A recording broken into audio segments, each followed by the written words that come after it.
Well, good morning to you. Happy Friday. How is everyone? Get up this hill.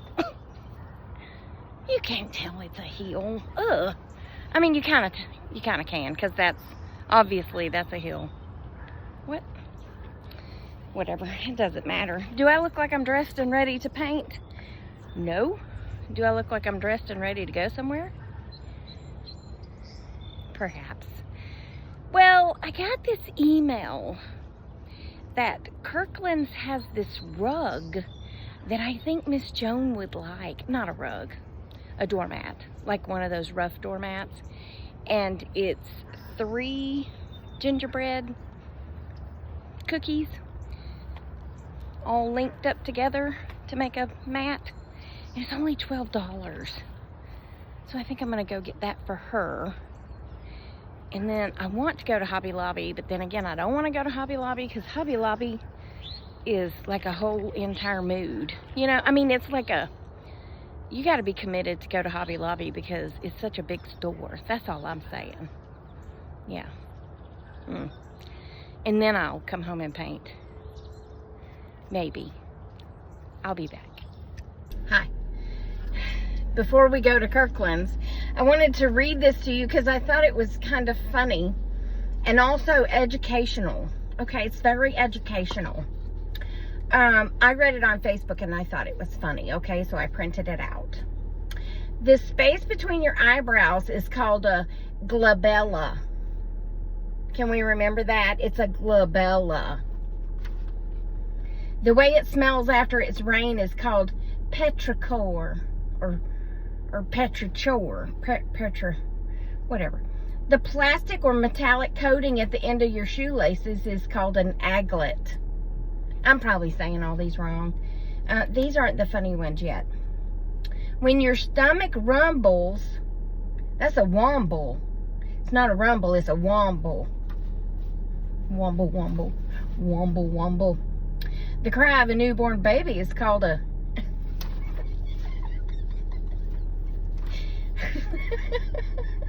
a vagitus, because it just came out of your vagitus. The prongs of a fork are called tines. I knew that one.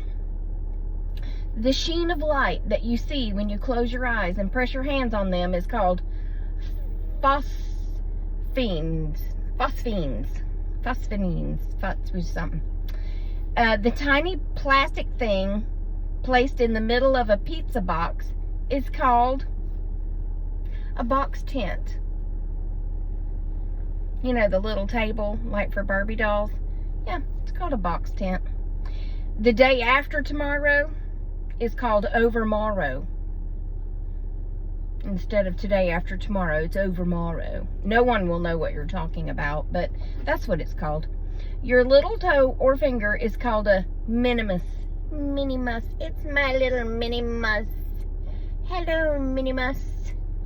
M-I-N-I-M-U-S. Minimus. It's a minimus. The wired cage that holds the cork on a bottle of champagne is called an agraffe. A graph. An space. A graph. Kind of like a giraffe, but it's a graph.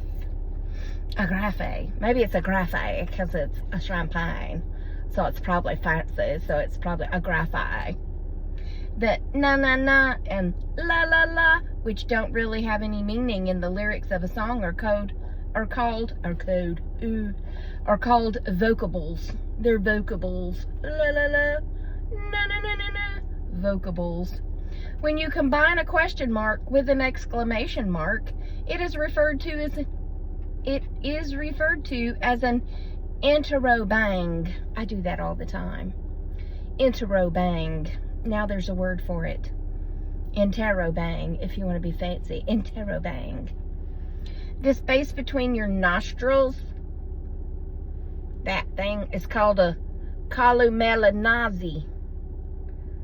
Yeah.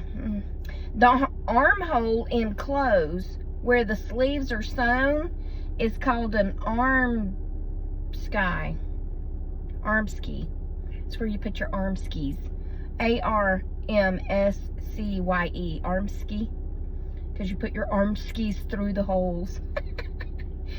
Finding it difficult to get out of bed in the morning is called dysania or dysania or dysania. Don't correct me, okay? Because you don't really know. Illegible handwriting is called griffinage.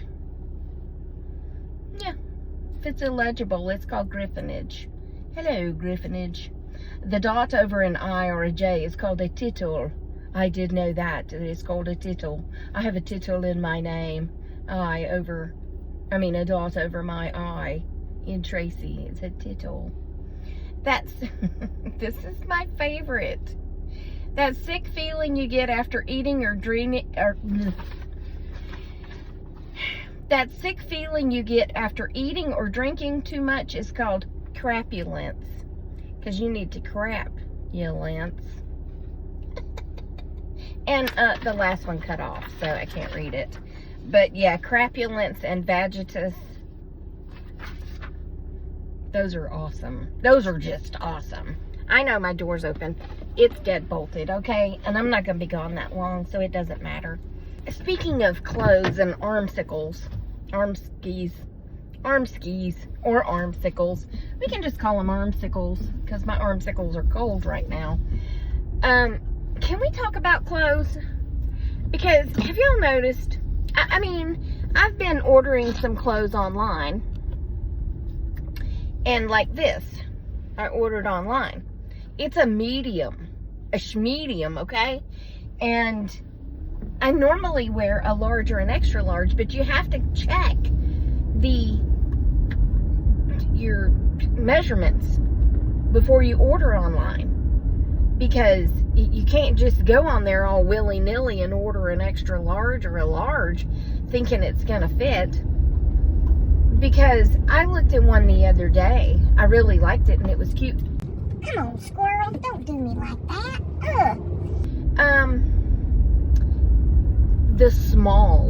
The size small,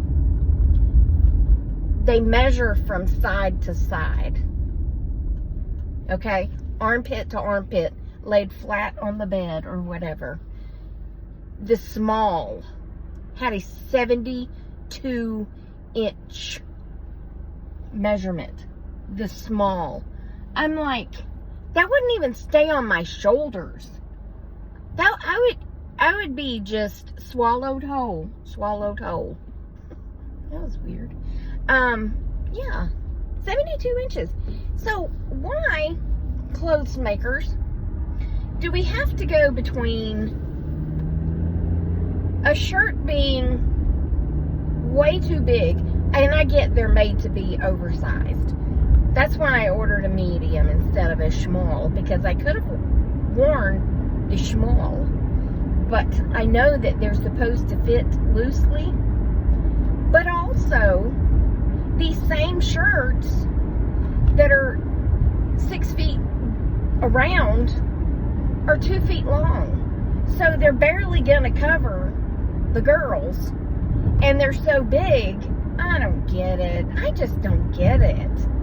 Can we not just get, I mean, I like oversized. I do, because I think oversized tops cover a multitude of sins, okay? One of those sins is being overweight. But I don't want my wrinkles. I don't want my flab to show. So I don't want everything to, oh, my phone's falling again. I don't want my, I don't want anything to fit. But I also don't want it to look like I'm wearing Shaq's shirts that I then cut off. I don't understand. Can someone explain this to me? Also, every pair of shoes that is advertised that are so cute, they don't have a 5. I don't get that either. I mean, do you not know how many people are in the world that wear a size 5 shoe? There's a lot of us. A lot. And we don't want to wear kids' shoes, okay? We don't want to wear purple, sparkly tennis shoes with unicorns on them when we go to work, okay? So our other option is to order, and they're very expensive. Yeah. And somebody's gonna say, my store carries 5s. Well, I don't know where your store is, but yeah, Belk's carries 5s. They do. Look up size 5 shoes and look at the shoes that come up. They're like granny shoes, okay? Nothing against granny shoes. You know, the light is green. Green means go. I do realize there's a police officer sitting in that other lane, but even he would tell you green means go, okay? People. And besides, he's not even in his jurisdiction, okay? He's not in his jurisdiction. Anyway, I'm going to Crapulence now, so hopefully when I get back home, I'm gonna feel like painting, because I feel pretty good today. But the barometric pressure is steadily rising, which usually leads to me laying on the couch sucking my thumb. Not really. I don't lay on the couch and suck my thumb, but it does make me want to do way less. The girls didn't come last night. I told them I was tired. I wasn't that tired, but I just told them I was tired. I was like, I put the note on the door. I was like, not today, because I'm tired. And I just wanted to have a nice quiet evening at home, watching whatever I wanted to watch, okay? Yeah. So, there's that. All right. Remember, I love you. Jesus loves you. I hope he's coming back soon, because people be crazy. And I will talk to you on the next Tracy Tries. Toodles, my noodles. Stay silly, my friends, and smile. It pisses people off, makes people happy, or just makes them wonder what you've been up to, okay? Okay, goodbye.